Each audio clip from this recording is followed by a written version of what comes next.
Muito bem. Eu sou Bicos do Brasil. Um grande abraço para você que curte o blog A Voz do Coelho.blogspot.com. Estamos chegando 25 de novembro de 2012, faltando aí praticamente um mês, né, para o final do ano. E terminou uma temporada da Fórmula 1, a última etapa do campeonato. Estamos aí com o último, penúltimo, os últimos podcasts da temporada da Fórmula 1, porque ainda a gente vai ter mais 4 podcasts para falar da temporada. Enfim, a gente vai estar fazendo tudo direitinho, vocês em casa vão ficar sabendo com mais detalhes e tudo mais. Mas eu que estive hoje, nesse domingo, narrando a prova, muito importante para o campeonato, e que o Vettel acabou conquistando o título após chegar na sexta colocação, após uma chuva realmente inacreditavelmente colocada, né, se é que podemos dizer assim, na prova deste domingo. Mas tem muitos pontos para a gente falar, alguns micos, outros engraçados, e hoje no quadro do Bandeirada Quadriculada e do Bandeirada Preta, a gente vai dar dois. Vamos botar dois. Tá? Já que é a última corrida do ano, então a gente vai botar em dois para cada um. E aí, claro, a gente vai falar de muitas outras coisas. Tudo bem, Washington? Boa noite. Boa noite, André. Boa noite, Ivan. Como vocês estão? Bem, graças a Deus. Seu destaque inicial, por favor. A grande temporada de Vettel. Pois é. Vettel, mais jovem tricampeão da história, 25 anos. Até para a transmissão, alguns meses, alguns dias, porque eu não sabia, não sei de cabeça exatamente, né? Mas é o campeão mais jovem da história, superando Ayrton Senna. Que, Superando até muita gente. então. E Ivan, seu destaque inicial, boa noite. Boa noite, André. Boa noite, Washington.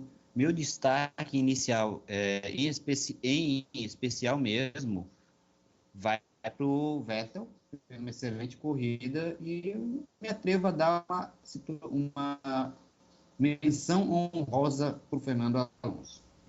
Eu acho que foi cada um, nas suas próprias qualidades, deu o seu show à parte. Aliás, eu tenho que falar uma coisa aqui. Na hora do pódio, não sei se o Ivan e o Washington vão concordar. Eu acho que o Massa se emocionou muito mais, ou seja, encarnou muito mais a situação do pódio do que o Alonso, mesmo ter perdido o título. Parecia um cara frio, não expressou nada que fosse assim, nossa, perdi o título, não sei o quê, coisas do tipo.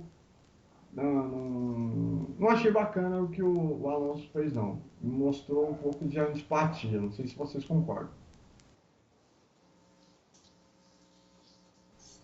Vocês...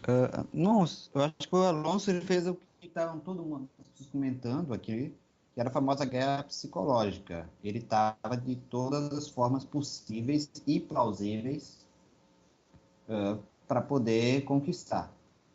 Só que eu acho que houve um exagero em que muitas pessoas estavam afirmando que quem estava sob pressão era o Vettel e que o Alonso estava mais tranquilo, que estava em posição de caçador.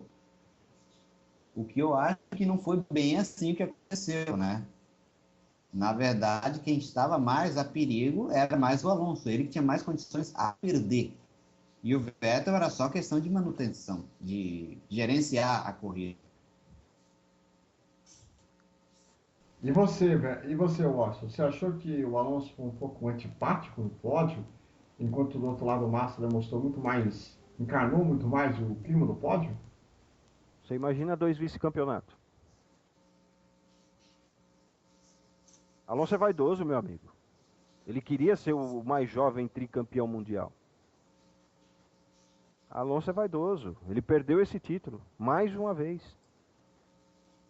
É onde bate na consciência aquela coisa, putz, será que eu agi certo quando arrumei encrenca com Hamilton na McLaren? Porque se não tivesse arrumado, estava lá até hoje. E, Já teria ganhado o título, o terceiro título dele. e até outra coisa que eu queria falar, antes de a gente falar da corrida também em si, no pódio, na entrevista coletiva, né? Na verdade, foi uma entrevista no pódio mesmo, né? Não foi uma, como é que fala? Uma entrevista que normalmente a gente vê, né? Numa sala, né? E tal, né? Dessa vez, como tem sido na temporada, esse ano, que foi uma novidade, né? Que foram feitos no pódio mesmo, né? E as Isso respostas. aconteceu nas últimas 3 corridas. Como é que é? Isso aconteceu mais evidente nas últimas 3 corridas. Ah, tá, as entrevistas do pódio, né? Porque em Austin, Mario Andretti, na corrida antes de Austin foi o Lauda, e eles estão sempre fazendo isso. Uma pequena entrevista para depois entrar naquele parque fechado onde só vai repórter. Essa entrevista que eles fazem no pódio é mais para o público que está no autódromo, né? Ah, tá. Sempre um ex-campeão mundial que faz a. Hoje foi o Piquet, né? Sim, hoje foi o Nelson. Exatamente. Grande Nelson Piquet que eu admiro Tá muito. vendo? Eu na transmissão consegui reconhecer o Piquet. Então eu tô bem de vista, hein? Tô bem de vista. Ah, então, assim, na entrevista em si, quando o Piquet perguntou para ele alguma coisa, eu vi o Alonso ter uma resposta curta, grossa, tipo, de mau humor, assim, daqueles. Inclusive, acho que, se eu não me engano, ele foi vaiado, né? Foi, o pessoal começou a cantar uma musiquinha para ele, né? Você tá brincando. Opa! Qual era a musiquinha? Alonso. Ah, tá. Então você imagina como Tô, ficou tô bom. ligado. Isso acontece muito. Pergunta é essa, mas o Alonso sabe o que é português? Né? Então, né? Eu acho que vai ser tipo daquela coisa. O Alonso não sabe o que aconteceu, mas quando Não, chegar não. atrás, vai Você, perguntar pro Felipe. você convive com um brasileiro, né? Ele provavelmente deve ter falado. Não, mas o Ele deve pior, ter perguntado pro mas Felipe. Eu quero saber se será que o Felipe respondeu. eu lembro que o Felipe ele estava do outro lado, a câmera estava aberta, né? Quando o Alonso começou então a ser, né, zoado, o Massa ele olhou pro lado assim, falou o seguinte: eu posso rir ou não vou rir? E, tipo, aí deu uma risada meio assim, meio com quem não quer nada, e, tipo, cascando o bico, só pela cena mesmo, assim. Agora, o curioso, não é a primeira vez que acontece isso com o Alonso no Brasil. Se eu não me engano, em 2006, quando ele conquistou o título pela Renault, a galera cantou essa mesma musiquinha, só que em espanhol. Em castelhano, vocês lembram disso? Acontece o seguinte, falando sobre o Alonso, o pessoal cantar musiquinha, o Alonso ele provoca uma antipatia. Ele é um grande piloto, não tiro isso dele, mas a carreira do Alonso, na minha opinião, eu não acho que nem devia estar na Fórmula 1 ainda. Graças ao problema de Singapura, que na minha opinião eu teria banido ele junto com o Nelsinho e o Poderoso Chefão e o cúmplice do Poderoso Chefão. Sem contar o escândalo que teve de espionagem da McLaren, que acabou culminando com a saída do Ron Dennis do time e ele saiu ileso. Então, quer dizer, um cara que provoca umas antipatias dessa, o público vai pegando antipatia ao cara. Você pode ver que dificilmente você acha alguém que gosta muito do Alonso. Ele desperta aquela relação de amor e ódio. Sim, aquela coisa, tipo assim, mais ou menos aquela coisa assim, você tá com a menina de boa, de repente vem lá o ex-namorado da mina, e o cara é odiado pela família, tipo, da mina em questão, tipo assim. O Alonso É mais ele ou menos provoca assim. uma antipatia muito grande e essa antipatia dele vai refletindo. Você, por exemplo, o Vettel tinha apoio total do público. Tinha. Parecia que o Vettel tava no Brasil, em casa. Parecia que o Vettel era brasileiro, apesar de um alemão. E olha que a gente tem uma antipatia pelo Schumacher monstruosa. Só que. Só que o Vettel, eu acho que assim. Isso que é legal. Não sei se o Ivan vai concordar comigo. E o Washington também. O Vettel, ele tem uma simpatia muito grande pelo Brasil, né? Ele tem um respeito muito grande pelo Brasil. Muito também pelo apoio que ele teve em 2008, né? Não, não é isso não. Não, eu concordo, não é isso. Eu acho que uma outra coisa. Vou fazer uma comparativa entre o Schumacher e o Vettel. O Vettel, eu acho que mais pelo fato dele, as pessoas têm uma ideia de que ser alemão ser frio. E o Vettel, ele não é uma pessoa fria. Ele é um cara. Ele não tem aquela coisa. O Schumacher, por mais que ele dá aquele sorriso, ele tem uma cara carrancuda. Parece uma carranca de barco de São Francisco. Não, agora tá mais pra Mister Magoo mesmo. Tá. Aliás, Mas o Vettel não. aliás, Basta você ver. Você quer ver uma coisa? Você quer ver uma coisa? Lembra quando o Vettel conseguiu seu primeiro título? Você conquistou o primeiro título. Título lá em Abu Dhabi. A cara dele. A cara de moleque, de garoto dele. Tipo, mal comparando, aquela coisa daquele menino que. É cativa algumas pessoas. Então, o cara. Quem tem essa característica de gostar do Brasil é o Hamilton. O Hamilton também é outro que o brasileiro simpatiza muito. Mesmo que ele tenha ganhado o título em 2008, os brasileiros respeitam demais o Hamilton. Exatamente por esse jeito molecão que ele tem. É bacana isso aí. E o Vettel, ele tem um tipo assim que o brasileiro gosta de ver. Agressivo quando precisa, inteligente quando precisa, mesmo com o carro bom que ele tem na mão. Mas é um cara que fala bem, é brincalhão, conversa com todo mundo, brinca com todo mundo e gosta do país, gosta do Brasil. Isso que é legal. Eu acho que isso deveria ser mais olhado, por exemplo, pelo senhor Alonso, né? Que mais aí, que é outro piloto que é bastante odiado pelo público? Agora na atualidade, só o Alonso. Só o Alonso, né? Só o Alonso. Só o Alonso. O Alonso ele consegue. Vamos dizer assim, no Brasil ele está antipático porque todo mundo sabe que aquele esquema de Singapura ele fazia parte, ele não foi punido. Então, para brasileiros aí marcou muito, porque saiu o Nelsinho Piquet, então. Pera um pouco, aí eu sou obrigado a fazer uma pergunta. Diga lá. Quem estava entrevistando o Alonso ali? O Nelson Piquet. Nelson Pai. Nelson Pai, isso mano. Que foi campeão mundial pela primeira vez em 1984. Agora você pergunta pro pai olhando pro cara que ferrou com a vida do filho. É verdade, olha, bem lembrado, hein? Bem lembrado. Sim. Acho que agora... Acho que ferrou, entre aspas, viu? Nelsinho tá se dando muito bem na NASCAR. Muito bem, bem, mas muito bem mesmo. Não, ferrou entre aspas, como você não falou. Só que vamos ser sinceros, né? Eu ainda acho que o Nelsinho, não sei se você concorda comigo, mas acho que o Nelsinho teve a carreira interrompida. Acho que o Nelsinho podia dar um bom projeto. Sim, me perdoe, não sei se vocês vão concordar, mas ele se deu muito superior ao Senna hoje, ao Bruninho hoje. Olha, superior ao Bruninho Senna, com certeza. E outra, ele teve grandes embates com o Hamilton. Então. Teve grandes embates com o Hamilton. E falo pra você uma coisa. Se não tivesse ferrado a carreira dele, olha, se tivesse uma equipe boa, poderia estar brigando pelo teria sido campeão. Eu já estaria brigando pelo título. Então. Agora, agora está explicado, talvez, porque do Alonso ter dado uma resposta curta e grossa ali na frente do Nelson. Pode estar aí a explicação. Né? Tem esse detalhe.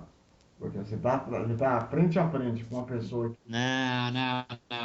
Não acho que isso é por isso. Acho que o Alonso está mais para... Acho que é a famosa do último GP anterior. Ganhou e não levou? Exatamente. Agora, tá ficando feio para a Ferrari, 2 vice-campeonatos em cima do Alonso, né? Pois é. E o Massa está evoluindo de novo. O Massa sempre evolui no final, isso tá se tornando chato, viu? Chato.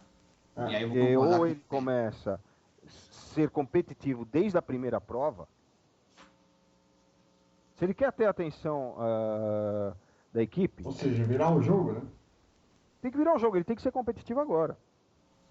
Vamos ver. Lembrando... Na primeira prova do campeonato, ele tem que terminar na frente do Alonso, se ele quer alguma coisa de brigar por título. Lembrando que a Fórmula 1 ela vai ficar cerca de 4 meses, né? 3 meses. 3 meses, né? Até março. Aí com essa questão da temporada e tal. E até a próxima temporada. E até lá, eu acho que o Massa pode pedir pro Luca de Montezemolo, olha, eu fiquei segurando o Alonso, fazendo de tudo para o Alonso ser campeão 2 vezes. agora é minha vez. Eu acho que ele vai pressionar o Montezuma. Não, Concorda? olha, acho que isso não, mas eu acho uma coisa. Ele pode pressionar de outra maneira. Como? Meu amigo, ele não tem que ficar pedindo. Ele sabe o que ele tem que fazer, é o básico. Primeira corrida da temporada, primeira classificar como primeiro colocado e classificar na pole. E ganhar a prova. A Ferrari vai ter que fazer um carro. Porque a partir do momento que ele vencer, meu amigo, a primeira prova, na segunda que ele chega em segundo, mas que ele chega entre os três primeiros, as três primeiras corridas, a Ferrari começa a olhar com outros olhos. E aí eu Peraí, quero o ver cara uma. tá sendo competitivo, vamos investir no Alonso e deixar o cara para trás? Não, vamos deixar os dois carros ser competitivos? Então, essa parte vai ser interessante. Mas primeiro nós temos que ver o seguinte: como é que a Ferrari vai fazer com o carro, quais serão as mudanças para o carro do ano que vem? Tem esse detalhe. Tudo vai depender do teste de inverno. Então, que vai ser agora em janeiro, fevereiro do ano que vem. Ah, o carro já deve estar pronto, né? Provavelmente, provavelmente. Mas tem que fazer um carro muito melhor, né? Pelo amor de Deus, né? Fizeram um carro, tipo, parecia um carro meio às pressas, né? E tão horroroso. Vamos ver se faz um carrinho, né? Melhor, mais competitivo, que brigue mais pela vitória, porque se fizerem um carro igual a desse ano, vai sofrer de novo. Vai sofrer de novo, né? Tem- Eu ainda estou apostando, eu ainda acho que o maior erro da Ferrari foi ter emitido o Aldo Costa. Ah, com certeza. Só pra galera aqui, pra quem não sabe, E quem tá com a cabeça prêmio é o Domenicali, meu filho. Não é o Felipe, não é o Alonso, é o Domenicali. Esse que tá com a cabeça prêmio. só pra gente lembrar, qual é a situação, como é que é a pessoa que você se referiu agora há pouco, antes de você falar do Dominicali? Quem que você falou que era o outro? Aldo Costa. Aldo Costa. O Aldo Costa, que tá na Mercedes. Tá. Só para explicar. E, Quem aliás, é. a Mercedes é outra, viu? Sim, mas Pelo deixa eu amor te de falar uma Deus. coisa. Só para galera, para quem não Planos. sabe. Só para quem não sabe. Quem é esse cidadão que vocês citaram agora há pouco? Só para quem não tá ligado Tá. muito na forma. O Domenicali é basicamente o chefe, vamos dizer, o presidente, Chefe mas é o chefe pista, né? da equipe da Ferrari. E ele sofre pressão direto ali de Maranello por querer desempenho o resultado. Muitas vezes o Domenicali é quem deu boa cobertura ao Felipe.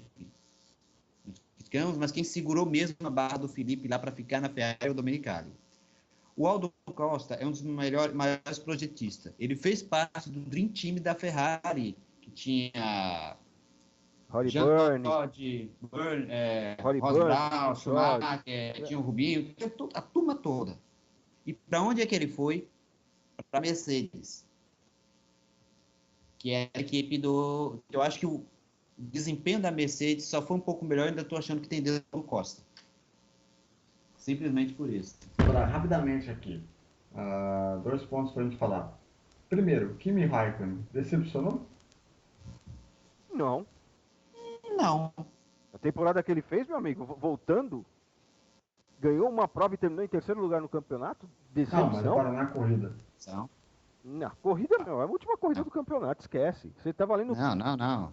Eu concordo com o Austin. Eu só dou um adendo a terceira posição dele, tá? A terceira posição. A terceira A posição. terceira posição dele, ele teria tido a mesma coisa, mesmo que ele tivesse tido em quarto. Por que eu estou falando isso? Porque a diferença deles entre eles e o Hamilton é inferior a 12 pontos. E 12 pontos foi exatamente no que o Hamilton poderia ter se não batesse com o Maldonado, se eu não me engano foi GP da Europa, que deu até o pódio para o Schumacher. Aquela que a gente falou lá 2 corridas atrás. Eu já estou cantando há muito tempo essa bola. Exatamente. Aliás, Até hoje eu acho que o Hamilton foi que perdeu. Mas o Kimi foi perfeito.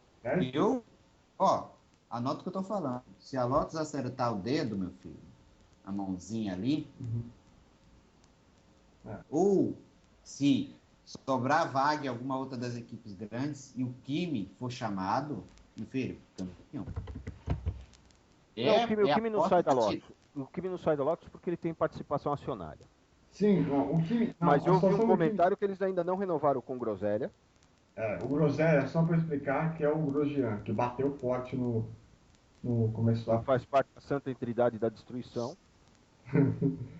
Mas ele saiu meio extremo ali. Cara aí. Mas ele saiu meio. Então a boataria que fala que o Bruno pode ir para Lotus faz Tá sentido? negociando, vai jantar terça-feira com os caras. Uau! Putz. Uau! É sério. Terça-feira ele janta com os caras. Olha aí, ó, informação em primeira mão. Terça-feira, o pessoal da Lotus vai jantar com o nosso querido Bruno Senna, já que eles vão estar no Brasil mais alguns dias, né? Então, Porque o Bruno Senna tem 34 milhões no bolso, meu amigo. sim, sim, sim. Junto com quem que está ajudando ele na questão econômica, né? É uma empresa de motel, né? De motel não. Não, ele tá com o Eike Batista. Isso, Tá com tem ele. o Eike Batista e tem também uma outra empresa lá, que... Tem a Gillette, eu sei que tá com ele, e a Embratel. Exatamente. E a MRV. Exatamente. OGX. Exatamente.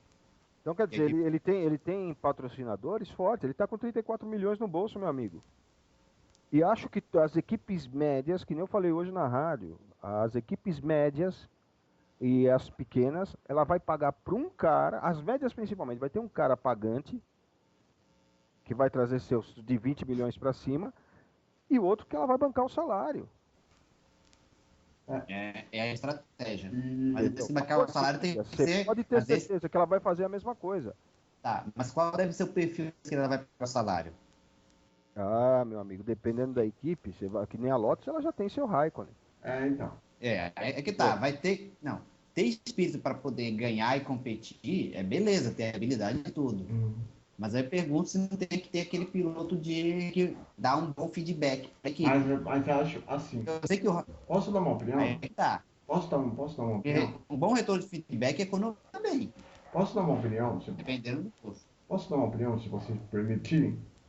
Por mais que eu esteja apresentando esse podcast, acho que eu queria fazer uma opinião básica aqui. Sim, majestade. Obrigado. Eu, assim... Não é sua majestade, é sua graça. Opa! Ah. Beleza, maravilha. É o seguinte. Eu acho, assim, que vai ser bom negócio pro Bruno, se ele for pra Lotus. Por quê? Ele vai estar com um carro que é muito mais competitivo. Uhum. Vai ter um carro na mão para ele. Uhum. Tem esse outro ponto a favor. E ele vai estar menos pressionado. Esse que é outro ponto a favor. Acho que esses 3 pontos aí a favor, porque ninguém está apostando muito no Bruno Senna, a gente sabe bem disso, né? Então, se ele for para Lotus, eu acho que vai ser um excelente negócio para ele. Porque vai ter um duelo bacana com o Kimi. E vai ser legal. Porque ele vai crescer muito. Olha, o Bruno Senna, ele precisa aprender a fazer classificação. Foi você, não foi você, Ivan, que comentou comigo. Ele está lembrando o Pedro Paulo Diniz. Fazia uma classificação péssima, mas nas corridas ele chegava a beliscar os pontos, entendeu? Tá. Ele pode ver. O Bruno não é um cara de destruir muito carro. Não. É excelente. Você conta nos dedos as vezes que ele destruiu o carro e terminou a prova. É mais fácil destruírem o carro dele, né? É. E pela posição em que ele sai, o Afeganistão, É fácil. como se chama, né? É mais fácil. Ali o pelotão do Afeganistão, você tem a Santa Trindade da Morte, você tem tudo. Exatamente. Né? E tem uma outra coisa que eu queria falar, que o Bruno, ele tem, eu acho assim, que o Bruno para ele na Lotus vai ser bom, porque o carro é bom de classificação. O carro da Lotus. Não é questão carro, é questão ele. Sim, mas a questão do carro é bom de classificação. Eu acho que se ele acertar isso na classificação, tipo, sei lá, e sempre perdão, no Q3, e tem outro ponto que pode ter a favor aí, né? Não vai ter aquele negócio do terceiro piloto, né? Pegar o treino da manhã, né? Aquele primeiro treino. Também tem esse lado a favor também, né? Que pode ajudar. Vocês concordam? Ou não? Sim. Porque... O caso do Bruno é o seguinte: ele tem 34 milhões. Se tem 34 milhões, ele tem que sentar numa equipe. Você pode escolher a equipe. Ele pode muito bem. Force India, pode ser. Pois ainda tem vários. Aliás, Mas só se você uma está com informação. 34 milhões, você vai tentar uma equipe média boa, para média grande. Então. Certo? Então ele vai partir para Lotus, sim, porque a Lotus, você tem o Grosjean, que não traz dinheiro, não traz nada e destrói carro. Então, vai ser bom negócio. Pô. E ele, na verdade, ele volta para a Lotus, né? Porque ele estava na Renault antes de virar Lotus, né? O Ivan, eu acho. Tem esse detalhe, né? É mais uma volta, né? Vai voltar para Lotus, de onde ele saiu e está retornando, né? Saiu por causa de de algum motivo. A gente não sabe o Eles que é. queriam o Grosjean e apostaram no Grosjean porque ele tinha sido campeão da GP2. Mas até que ponto ele é campeão da GP2 e não destrói carro na Fórmula 1? Aliás, falando um pouquinho da questão de campeão da GP2, campeão, né, e tal, a informação que se tinha hoje, o Razia ele deu uma entrevista hoje na TV Globo, enfim, nas rádios, inclusive na Estadão, e a ESPN, aliás, a Estadão fez a última transmissão dela na Fórmula 1, porque depois, como a gente sabe, né, a Estadão e a ESPN vão encerrar o acordo e tal. E aí o Razia falou que está conversando já com algumas equipes. Você tem alguma informação adiantada sobre o Razia? O Razia não, ainda não. Eu acho que Alguém Soares assina com a Force India. Alguém? É uma opinião minha. Tá. Mas assim, a única informação que andou falando, eu comentei até com o André, é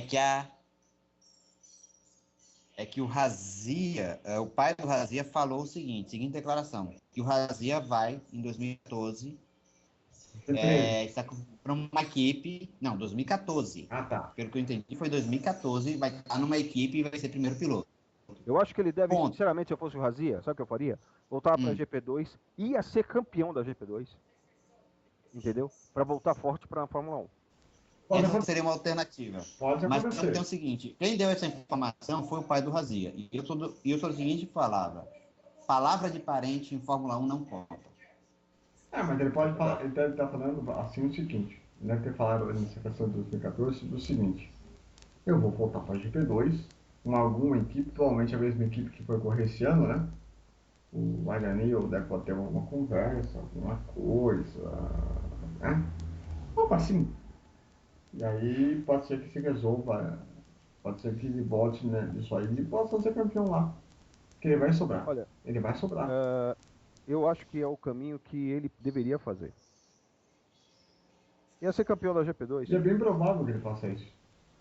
Entendeu? É melhor ele ser campeão da GP2. Então, eu estava até pensando. Concordo. Não, é uma vantagem. E outra, o Valsec está numa situação delicada. O Valsec não conseguiu ainda equipe na Fórmula 1. Isso é o mais impressionante. Isso que me espanta. Como é que um campeão da GP2 não conseguiu equipe na Fórmula 1? Tem alguma explicação para isso? Washington. Aquela coisa, lembra de Giorgio Pantano? Sim, italiano. Que correu na Jordan. Você lembra dele? Correu na Jordan. Foi campeão da GP2, fez uma GP2 fantástica, na Fórmula 1 não vingou. Pode ser que ele... Meu amigo, tem pilotos que faz todo o vestibular, faz primário, ginásio, especialização. Chega para entrar na faculdade que a Fórmula 1 não entra. Aí vai correr de turismo, vira um demônio. George Panther não tá indo bem lá no Mundial de Turismo. É verdade. Entendeu? Vai correr de turismo no Mundial de Endurance e o cara vira um capeta. Pois é. Depende. Mas não, concordo com o que o Washington falou, só que é o seguinte, tem uma coisa que o pessoal tem que pensar. A gente criou uma imagem que é o seguinte, GP2 garantido na F1. Não é assim, tem que primeiro ter vaga. Não, porque dizem que teria uma Primeira regra. coisa é ter vaga. Não, primeiro. Não é tão simples. Mas, tipo, Segundo, você tem que ver qual é o perfil que os caras querem. porque assim, a imprensa ela fala muito assim que na regra da GP2, o campeão da GP2 vai para a Fórmula 1. Só que eu não vi ainda regulamento que explique isso. É a tendência. É a Como era ser tendência. campeão da Fórmula 3. Hum. Entendeu? Na minha época, que eu acompanho Fórmula 1, ser campeão da Fórmula 3. Que é hoje a World Series by Renault. Não, não. Que hoje é a GP2. Tá. Hoje é GP2, então tá. Hoje é GP2. O cara era campeão da Fórmula 3, puta. Garantia a entrada pro mundo da Fórmula É 1. que a World Series by Renault é a categoria antes da GP2. Entendeu? Quando o cara ganha uma Fórmula 3 ou ganha uma GP2, o cartaz é um piloto rápido, é um piloto que sabe andar E o Razia forte. só perdeu o título esse ano por detalhe. É detalhe que você faz um grande piloto. Exatamente. Que é aquele acidente em Imola que eu sinceramente não entendi porque puniram o Razia. Mas enfim, é aquelas coisas que a gente não dá para entender. Voltando para o GP do Brasil, dois pontos que eu achei, no mínimo, assim, que eu morri de rir um pouco. Primeiro, os computadores das equipes falam que não vai ter chuva daqui 5 km, daqui 10 minutos. Não, pô, aí tinha outro computador, acho que da RBR ou da Ferrari, que falava assim, não, vamos ter chuva daqui 5 minutos ou 10 minutos. Tipo, era um computador para uma informação diferente. Tipo, Esquece, computador em Interlagos não funciona, você tem que olhar o céu. Computador em Interlagos, você tempo. tem que E olhar não, o céu. em Você olhou o qualquer. céu, Não, você estava em peraí. Interlagos. Em qualquer lugar, filho. Em Não, qualquer mas lugar. Interlagos é meio peculiar, Ivan. Eu acho. Não, não, não. Eu até que entendo o que você falou. Que quem não. Quem até de fora não conhece, vai seguindo a previsão normal. Que acho que toda pista é peculiar. Se você não tem alguém que conheça bem o clima ali da região, faz besteira. Eu mesmo sou meio pé atrás no tempo. Eu sou mesmo O pé cara atrás. na transmissão hoje você ouviu, Ivan. O pessoal, não, mas tá chovendo, tá chovendo. Eu falei, parou. Daqui 3, 4 voltas que é trilho.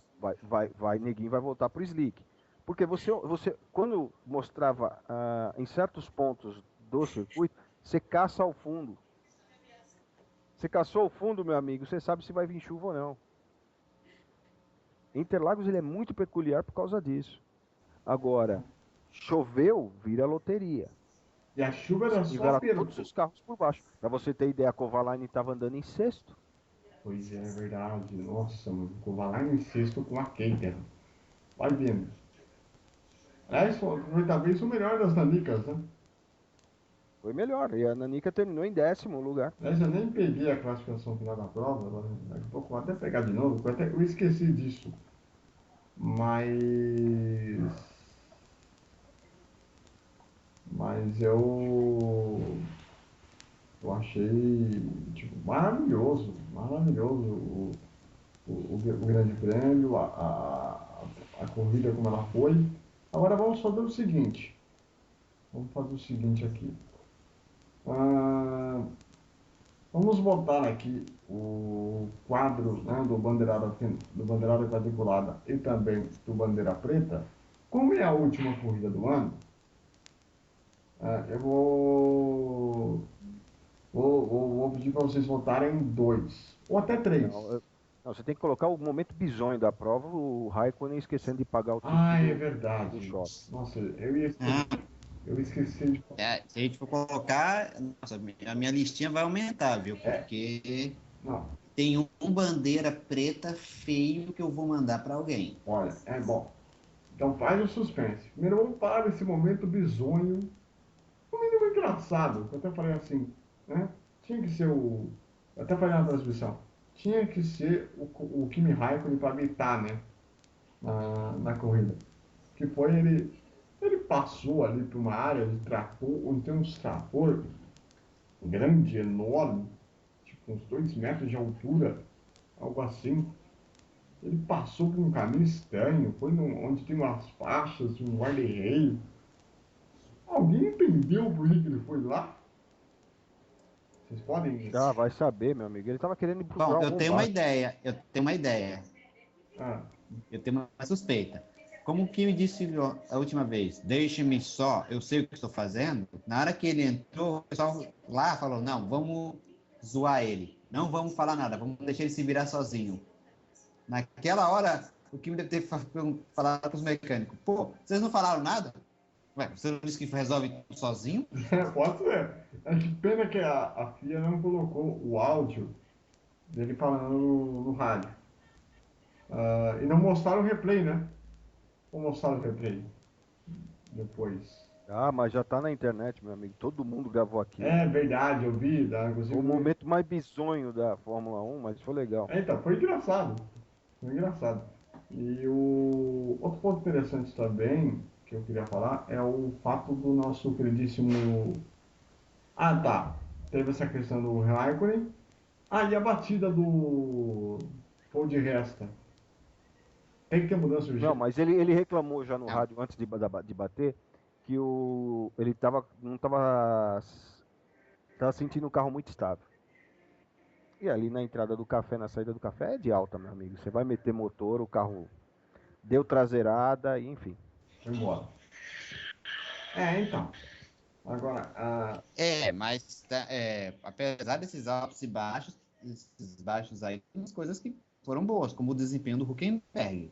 Fantástico. Esse aliás, Koba também. O Kobayashi também. Aliás, o Kobayashi ele teve um dilema engraçado. Não sei se vocês concordam comigo. Teve um determinado momento que ele estava na frente do Alonso, estava atrás do Alonso e na frente do Vettel.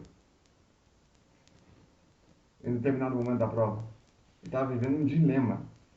O que eu faço?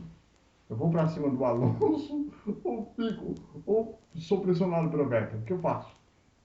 Tipo, acho que eu fico pensando, não sei se o Washington concorda, né? O que deve passar na cabeça do piloto nessa hora, né? Você tem dois pilotos brigando pelo título e você no meio. Situações e situações, né? Eu não tenho muito o que falar, mas foi uma coisa muito diferente, né? Porque o Huckenberg não esperava estar onde estava. Aliás, o Huckenberg já tinha largado bem, se eu não me engano, ficava em quarto. Depois foi para segundo, chegou a liderar a prova, tomou a ultrapassagem do Button. Quando foi tentar ultrapassar o Hamilton, aí eu não sei porque a direção de prova foi fazer, foi punir o Huckenberg. Achei tão desnecessário. Achei tão desnecessário. Olha, eu acho que foi o seguinte, o Huckenberg ele fez uma corridaça, mereceu, pena que ele rodou, pena que ele saiu da posição que ele estava, mas ele merecia ter pegado o pódio. Merecia, merecia. Foi brilhante. Foi brilhante. Foi uma corrida que eu gostei muito. E olha, me dá a impressão, não sei se o Ivan pode até falar mais sobre isso, dá um ânimo para Sauber, hein?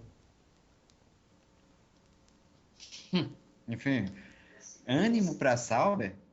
É, Será? Mas, Não, eu tô questionando se existe esse ânimo para Sauber. Sauber fez um campeonato daqueles, ela não precisa de mais nada. não, pensando no ano que vem, eu falo. Olha, o ano que vem para É, Sauber é, ela tem que, olha, tem duas equipes que eu tô ansioso para ver como vai ser o ano que vem. Sabe? Uma delas é a Force India que eu quero ver. Eu torço para que a Force India chegue no, nos pontos e vence a corrida. E eu quero ver a Sauber vencendo corrida.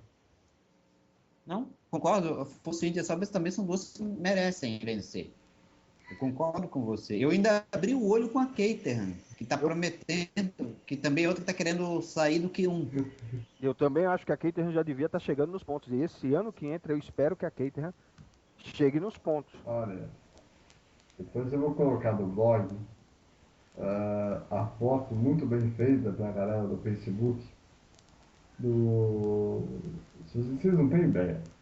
A gente aqui, durante o nosso papo, né, a gente aproveitou, né, viu aqui alguns Você viu que eu mandei para você, né? Sim, então, a gente recebeu aqui uma foto aqui que é simplesmente genial. Os caras fizeram uma montagem, pra vocês terem noção, do mapa de São Paulo, A sacanagem que fizeram por contigo. Kimi Raikkonen, pô, sacanagem, sacanagem. Mas depois eu vou botar no blog depois dessa foto, que foi muito engraçado. Agora, falando sobre a corrida em si, a batida do Alonso, do Alonso não, do Vettel com o Bruno Senna, o que mais me deixou preocupado foi quando eu vi, pela imagem da TV, o cano de escapamento amassado. Esse cano de escapamento amassado poderia causar o aquecimento, entendeu? Eu não sei aonde que ele teve sorte nisso aí. Alguém tem alguma explicação para ele conseguir andar tão bem assim, mesmo com um escapamento que poderia esquentar? Poderia estar trincado, por isso que o Adrian Newey pegava a foto em zoom para dar uma olhada. Não tinha como ele parar o carro, tirar a cara e olhar o cano de escapamento. Então, ele pegou um zoom bem detalhado da onde foi a batida para ver como estava a situação. É, A panca foi feia. sim, sim, sim.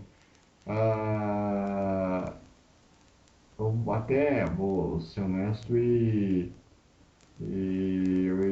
penso que o maior dos sonhos do Vettel foi ter tido essa sorte aí.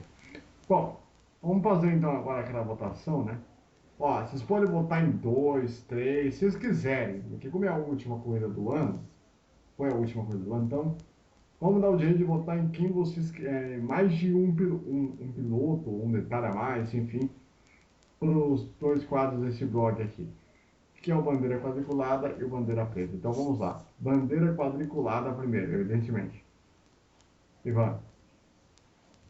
Vamos lá. Vamos ao bandeira quadriculada. Em especial, Vettel, já que pode dar mais um, Vettel, Alonso, merecido, Kuba e o Huckenberg. Acho que eles fizeram, na corrida, eles foram basicamente 4 homens shows. Basicamente. Tá. Washington. Basicamente. Esse seria Concordo com o Ivan.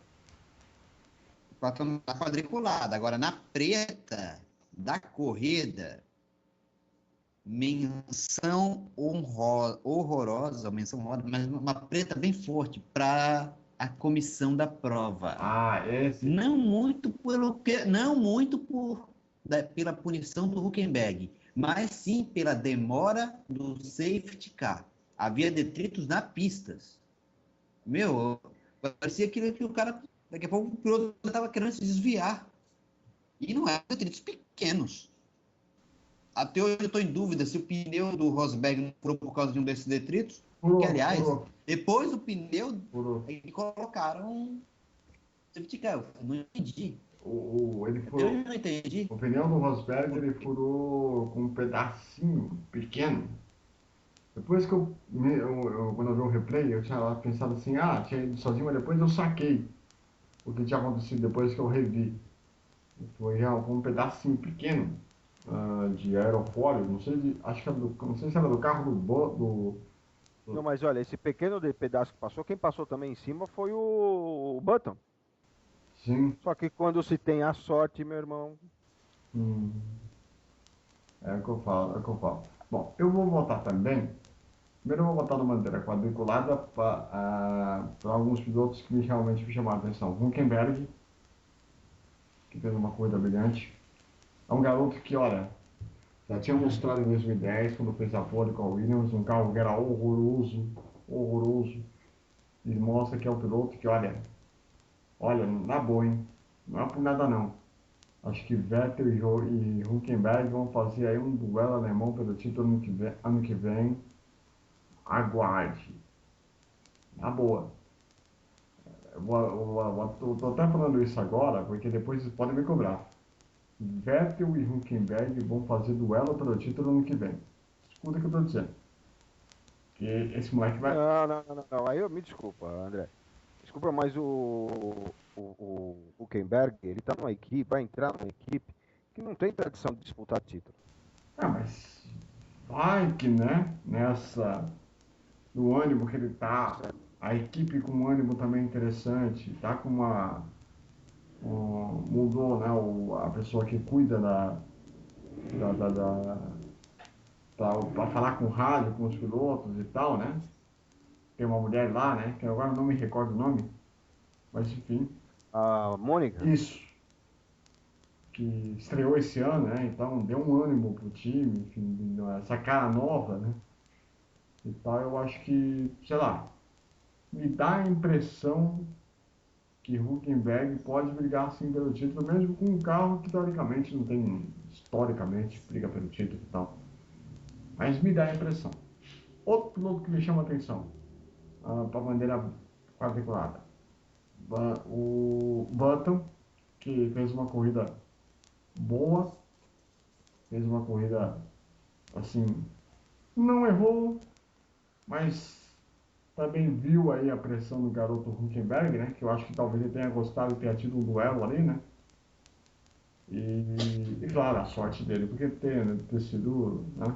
Ter tido a batida na última volta, senão ele poderia correr risco de ser ultrapassado, porque 2 minutos depois que teve a batida, começou a cair um temporal do tamanho do mundo, né? Que alagou, como é que alagou, mas estava bem mais molhado. E teve muita sorte nisso aí, porque senão a coisa ia ficar bem complicada para o Button. E a bandeira preta para a direção de prova, por demorar no certificado e também pela batida do Huckenberg, que não teve culpa nenhuma. Não teve culpa nenhuma. Quem fechou ele foi um carro, se não me engano, da Marúcia, né? Carro da Marúcia, que não tinha nada a ver, sabe? Não sei se foi a Marúcia ou a Espanha, o Ivan pode me confirmar, o Washington pode me confirmar, que estava do lado do Huckenberg, do lado de lá, que o Hamilton estava do outro lado, né? Que é onde ele acabou batendo, né? E do outro lado tinha um carro não sei se era da Espanha, enfim. Daqui a pouco a gente vai até lembrar. E, enfim, para mim a direção de prova vacilou. E outra bandeira preta também para a Ferrari, porque o Massa, o Alonso não ia conseguir conquistar o título, porque chegando em segundo ou terceiro não ia fazer diferença nenhuma. Podia ter deixado o Massa arriscar um pouquinho, para de repente tentar ganhar a prova do Brasil, né? E, enfim, acho que a Ferrari nesse ponto ela merece uma bandeira preta por não ter pensado direito, porque teve no. E se não me engano, essa ultrapassagem já foi na parte final da prova, já, né? Então não ia acontecer muita coisa em questão de título. Então, nesse ponto, esse ponto foi um vacilo aí daqueles complicados, tá certo? E uma coisa que a gente poderia falar também, né? O Washington Ivan, depois de a gente ter feito as escolhas e tudo mais, qual o balanço que vocês fazem dessa temporada? positiva demais. Fantástica. Temporada que você vai decidir o título na última prova. Há quantos anos você vê isso? E o melhor de tudo, uma prova em que quando começou o número de pessoas que podiam disputar o título, que era 6, em uma prova por dia, cada prova um piloto diferente, era demais. É incrível.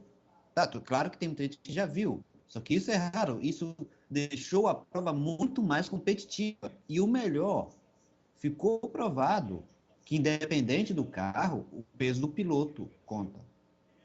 Sem contar uma coisa, Ivan, que você me lembrou muito bem. Começou com 7 provas, 7 campeões diferentes, né? Isso. Mas acho que teve mais um outro, mas que Teve 7 também foram seguidos. Mas se- teve um outro repetido e depois houve um novo, se não me engano. Não estou lembrado. também não estou me recordando direito disso. Mas foi um campeonato onde você teve 7 campeões diferentes nas 7 primeiras corridas. Isso é algo inédito para a categoria, certo? Teve a vitória também do Kimi, da Lotus. Acho que chegou tarde, porque, para ser sincero com você, a vitória da Lotus deveria ter acontecido em Mônaco, né? E ela chegou somente na antepenúltima prova, Em Abu Dhabi. em Abu Dhabi. Então, eu acho que foi uma temporada mais do que positiva. Ver a Sauber chegando no pódio como a Sauber chegou, a Force India muito forte, as outras equipes. Se teve um divisor de águas, eu acho que se acertar um pelinho aí, você vai ter mais do que 3 equipes disputando o título. Esse ano, por exemplo, nós tivemos mais de 3 equipes. Nós tivemos a Red Bull, tivemos a McLaren, tivemos a Ferrari e tivemos a Lotus. Exatamente. Já imaginou um ano que vem 5 ou 6 equipes disputando o título? Então, pode acontecer. É algo assim. Agora, só Eu lembrando. lembro de uma palavra, se não me engano, do Neil, que ele falou uma coisa que realmente, vamos assim dizer, fã.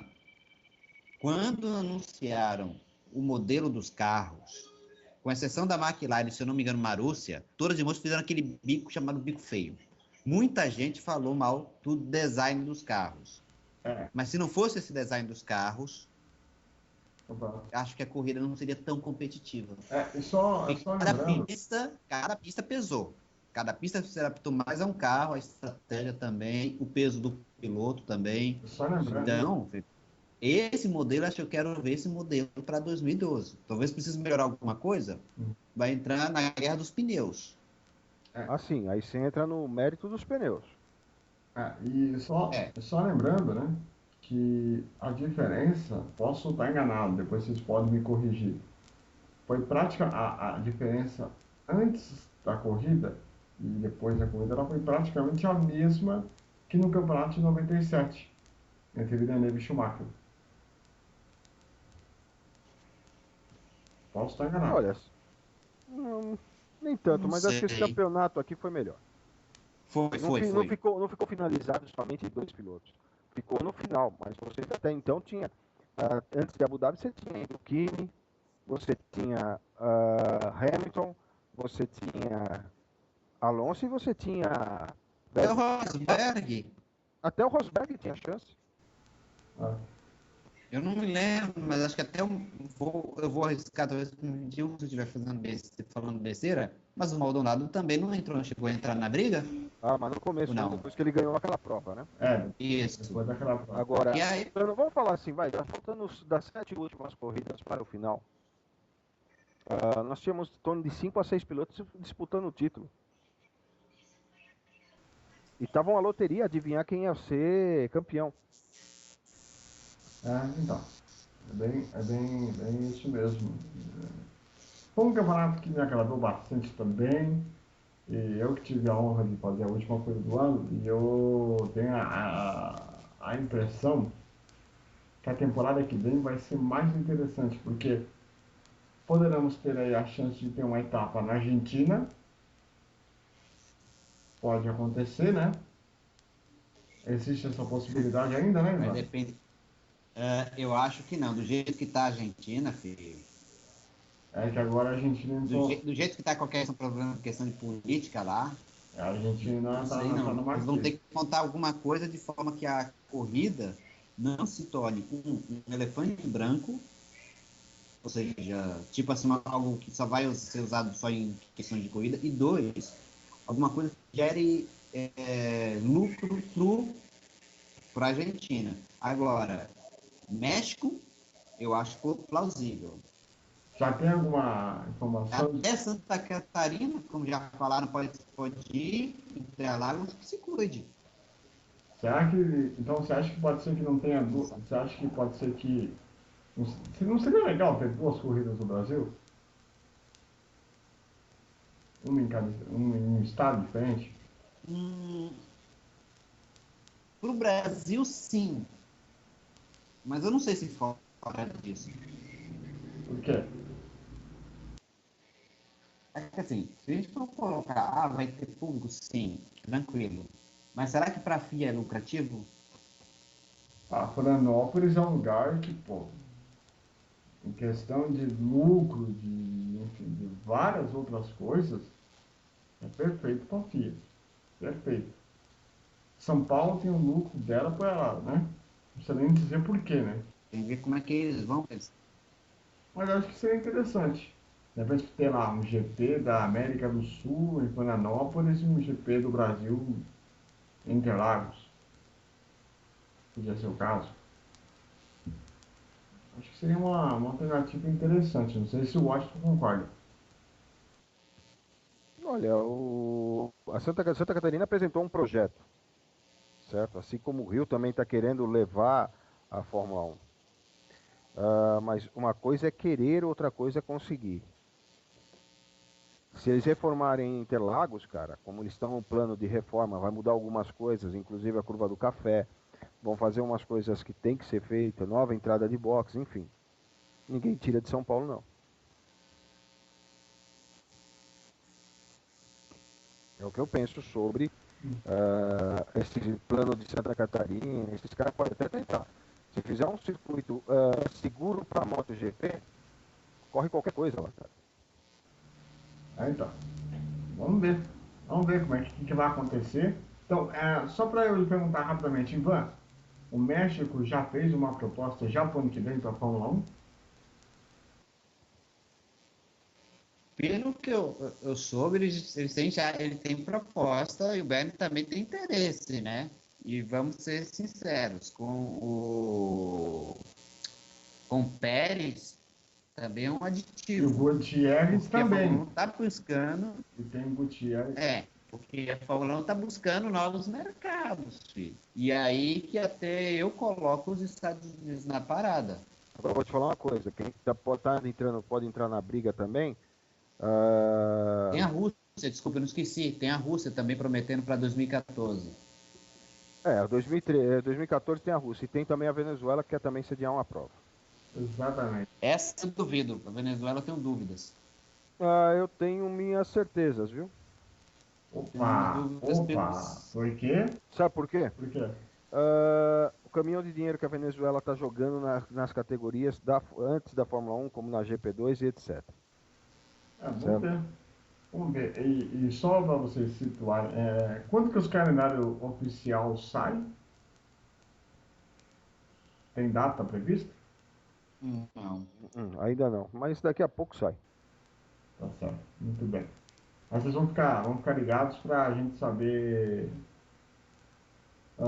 também disso aí. Olha, lembrando aqui para vocês em casa, em todo o Brasil, nessas próximas 4 semanas, isso aí. Vamos estar relembrando o Campeonato Mundial de Fórmula 1, sempre com 2 podcasts em 2 semanas. Vamos ter 2 para cada um, para a gente relembrar toda a temporada de 2012. E vamos ter uma última antes do Natal e do Ano Novo, que a gente vai relembrar o automobilismo no geral e a gente vai relembrar as coisas do ano e já projetar um pouco o ano que vem para vocês ficarem ligados. Vamos também estar de olho no mercado e tudo que está faltando, as contratações que vão estar faltando. Lembrando que o Washington já disse aqui, a Lotus vai jantar nessa terça-feira com o Bruno Senna para definir a sua situação na equipe Lotus.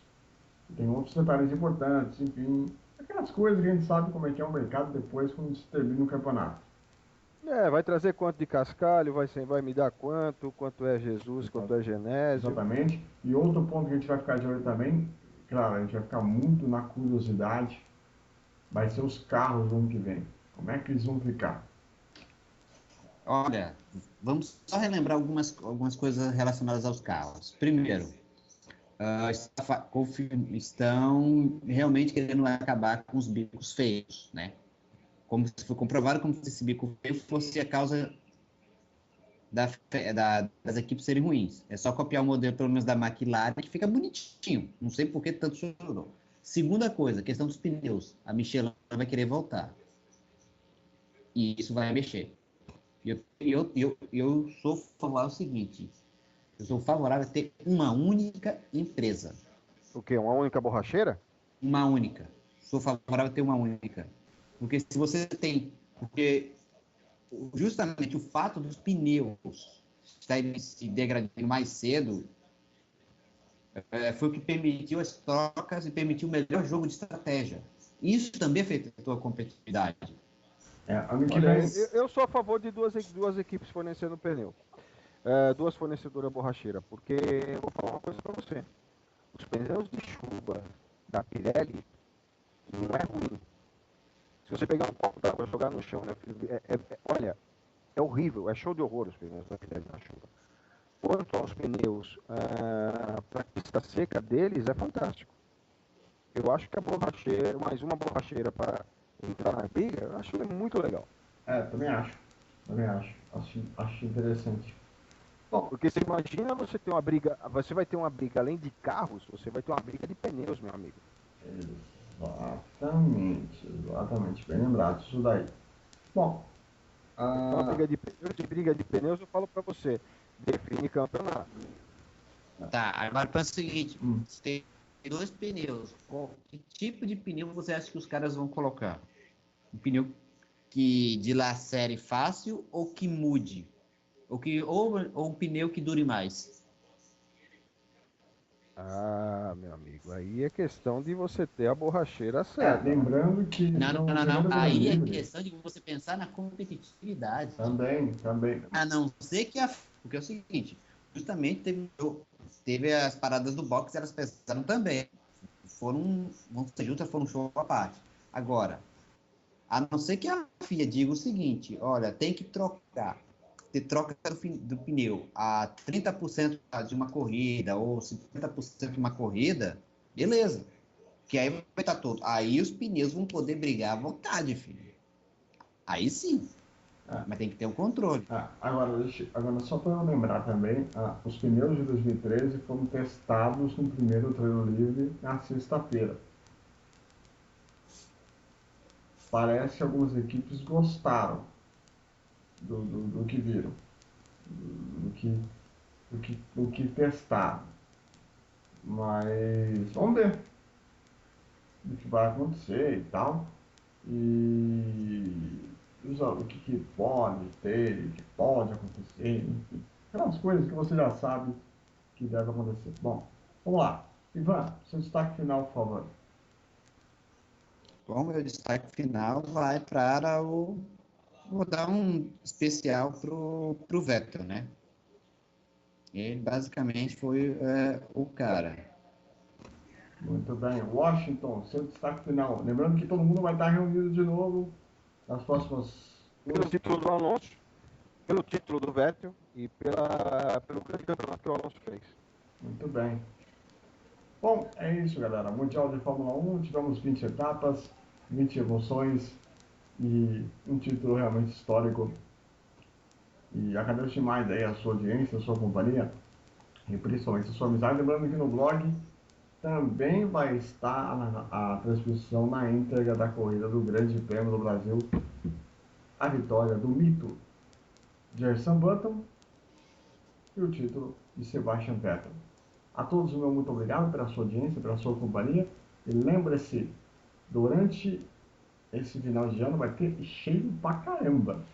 Além dos podcasts que vão relembrar o ano, teremos os podcasts também do Mundial de Clubes, que está batendo na porta. No próximo dia 6 agora de dezembro começa o Mundial de Clubes de Corinthians representando o futebol brasileiro. Poderemos ter aí mais um novo campeão brasileiro na galeria dos bicampeões mundiais da história da FIFA, e vocês vão estar ligados, vão saber todos os detalhes, todas as questões dos clubes. Vai ter um guia bacaninha para vocês ficarem por dentro sobre a questão do Monte Rei, sobre a questão do campeão que saiu nesse final de semana no Japão. Enfim, tem todos os detalhes para vocês ficarem ligados conosco. Vai ser um dezembro Olha, eu vou dizer uma coisa, vai ser uma loucura, hein? O trabalho vai ser um puxado para acelerar tudo antes do final do ano, tá certo? Um grande abraço a todos e eu fui!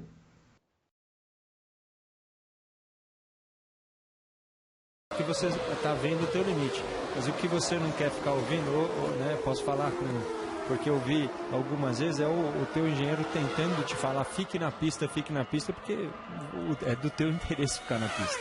Claro, e o Felipe Massa agora tem que andar um pouquinho mais, porque o Mark Webber em quarto chega em cima dele. Seria muito bacana. A briga do Alonso é do Alonso, a briga do Vettel é do Vettel. Seria muito bacana o Felipe fechar o ano com pódio no Brasil. Ele está em terceiro e o Mark Webber ataca. Última volta, o Felipe fez 29,4 e o Webber fez 28,1. 4 voltas e meia para o final. Agora o Felipe sentiu isso ali, já deu um aperto. Para escapar um pouquinho, você viu o Alonso. Ele não quer chegar perto do Alonso, botar pressão no Alonso. Aí Paul de Resta. Foi no ataque para cima do Verno. Ultrapassa o Verno para a 9ª posição. 4 voltas para o final. 4 voltas para que Sebastian Vettel seja tricampeão do mundo. E repita a façanha apenas de Juan Manuel Fangio e Schumacher. Só os dois conquistaram 3 títulos em sequência. Seria o terceiro na história. Esse do rádio.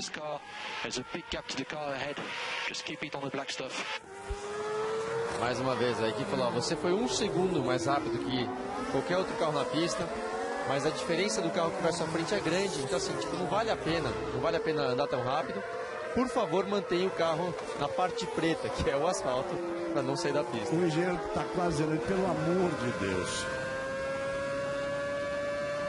Aí será que o Kobayashi que vai ficar a pé o ano que vem? A melhor volta dele foi 1:18.9 e a última 1:28.9, 10 segundos, veja a diferença nas condições de pista. Felipe Massa apertou ali, ó. Foi 2 décimos mais rápido que o Webber. Vai sustentando a terceira posição. Quando eles completarem agora a volta, nós teremos 3 voltas para o final. 3 voltas separando Sebastian Vettel. Essa perna do Christian Horner. Olha lá, é o tempo todo assim. Ele balança aquela perna esquerda a corrida inteira. Nervosismo puro. 3 voltas para o final. Para que o alemão Sebastian Vettel faça história. Seja o mais jovem tricampeão do mundo. E se iguale a Juan Manuel Fangio e Michael Schumacher. Aí seriam 3 os pilotos na história desde que a Fórmula 1 se instituiu em 1950. A conseguirem a conquista de 3 títulos em 3 anos consecutivos. É coisa dessa, Rubinho. É coisa dessa e realmente o conjunto da RBR junto com o Vettel é impressionante. Eles têm feito um trabalho para lá de bom e são merecedores, com certeza. Já vem aí The Voice Brasil, voltando ao vivo na segunda parte. Quando ele completar a volta, quando o Button completar a volta, teremos 2 voltas para o final. Você vê aí Fernando Alonso, o samurai espanhol. Ele tem uma tatuagem de um samurai, começa nas costas, termina no pescoço. Ele luta até o final. E falando em samurai, Galvão, tem que falar o seguinte, se for falar pelo conjunto, né, pelo grupo todo, não tem dúvida que a RBR e o Vettel merecem mais. A RBR foi um carro muito melhor durante todo o ano. Olha o Kobayashi aí, ó, perdeu o controle. O carro da RBR foi muito melhor, a equipe trabalhou bem, o Vettel pilotou muito bem, enquanto na Ferrari a equipe começou com um carro muito pouco eficiente e foi o Alonso que carregou esse carro nas costas. Então, se for falar do todo, sem dúvida a RBR e o Vettel merecem esse título. Isso, vamos uma repetição do Kobayashi, ele tentou a ultrapassagem, olha lá. Ele ia para cima do de Resta, que tinha passado por ele tentou recuperar. Schumacher. O Schumacher, perdão, ele estava à frente do de Resta. Aí ele escapou em cima do Schumacher. O Schumacher estava na dele. Schumacher estava na dele. Menos de 2 voltas para o final. Reginaldo, tudo isso que o Kurt falou dá ainda mais força ao trabalho do Alonso. Longe de ter o melhor carro, chega aí a 3 pontos de diferença. Galvão, eu tive a oportunidade essa semana de uma entrevista exclusiva com ele e longa, de meia hora, em que eu pude mostrar para ele e ele concordou plenamente. Para mim, em 10 anos de carreira, tirando os 2 títulos mundiais, todas as vitórias, para mim, foi o melhor ano dele, a melhor performance dele. E olha aí a batida forte. Paul di Resta vinha na 10ª posição, vai obrigar, ou vai entrar.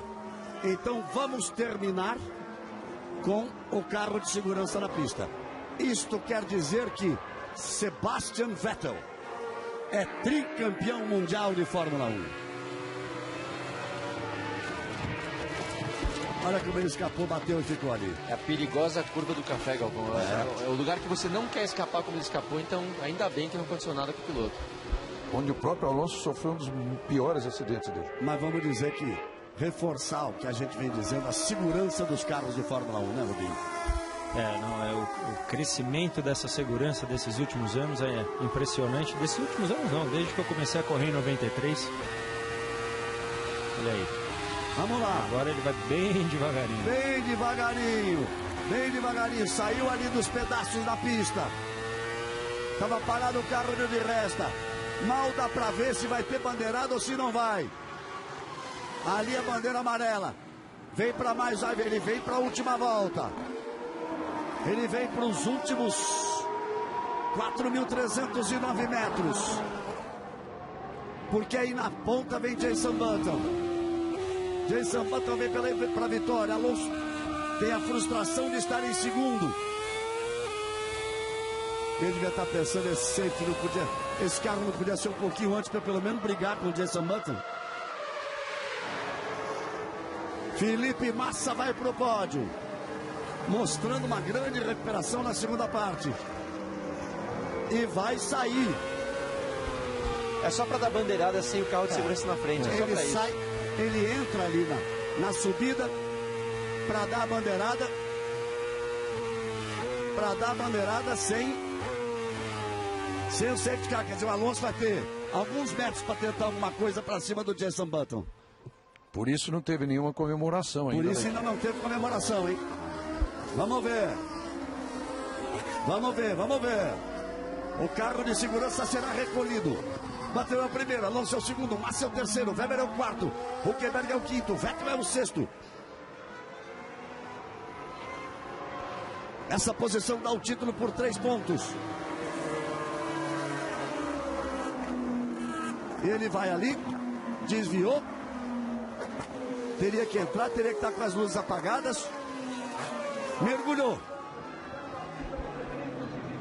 E aí, por uma questão de respeito, vai todo mundo numa boa, acelerando ali. A bandeira quadriculada espera, eles estão fora de posição. O Alonso está mais atrás. Aí vai vir a bandeira quadriculada. Jenson Button vence o Grande Prêmio do Brasil, a última do ano. Alonso em segundo. Felipe Massa no pódio. Sebastian Vettel chega na 6ª posição. É tricampeão mundial de Fórmula 1. Grande vitória de Jenson Button. Felipe Massa no pódio na última corrida. Sebastian Vettel, o mais novo tricampeão da história da Fórmula 1. Só Juan Manuel Fangio, Michael Schumacher e Sebastian Vettel. Só os 3 títulos mundiais em 3 anos consecutivos. Uma corrida de enlouquecer, prendendo a atenção do Brasil inteiro. Já vem aí The Voice Brasil. Rubens Barrichello. Vamos ouvir o rádio do Vettel. You're the world champion. You're the triple world champion, Sebastian Vettel. You are the man. You're a triple world champion. Oh my God, guys. Tá chorando, Vettel. Tá chorando. A equipe falando, você é o campeão do mundo, você é o tricampeão do mundo. Você é o cara. E você é o cara, só que ele não conseguiu responder, ó. Tá chorando. Com todo o direito, né, Galvão? tem todo o direito de chorar debaixo do capacete. Sebastian Vettel.